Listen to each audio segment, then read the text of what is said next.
வழங்கினா உங்களுக்கு திருக்குறள் பத்தி தெரியுமாண்ணா? எந்த திருக்குறள் வேணும்? எந்த திருக்குறள் வேணுமா? அப்பனா எல்லா திருக்குறளும் தெரியுமா உங்களுக்கு? திருக்குறளுக்கால சரி, அப்பனா அந்த திருக்குறள் ஓவரால் திருக்குறள் நான் ஒரு திருக்குறள் சொல்றேன். கண்டிப்பா அது நீங்க விளக்கம் சொல்லுவீங்களா? கண்டிப்பா சொல்லுவேன். இரு, நான் இப்ப சொல்றேன், நீங்க விளக்கம் சொல்லணும். பார்க்கலாம் நீங்க எவ்வளவு திருக்குறள் பத்தி தெரியும் பார்க்கலாம். கடல் ஓடா கால்கள் நெடுந்தேர், கடல் ஓடும் நவாயும் ஓடா நிலத்து. சோ இந்த திருக்குறளோட விளக்கத்தை சொல்லுங்க பாப்போம். தெரிஞ்ச திருக்குறளை திரும்பி கேட்குறீங்களே. சின்ன திருக்குறள், ஆனா இதுல விளக்கம் வந்து ரொம்ப பெருசு. இப்ப தேர் பாத்தீங்கன்னா ரதம் வந்து ரோட்ல நல்லா போகும், தெரு வழியா ரோடு வழியா நல்லா போகும். அது கடல்ல போகுமா? போகாது.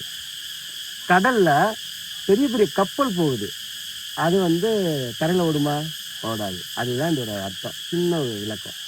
அதே மாதிரி பிளாஸ்டிக் கழிவுலையும் சரி, எதாலையும் சரி, எது எந்தெந்த இடத்துல இருக்கணுமோ அது அந்தந்த இடத்துல இருக்கணும்.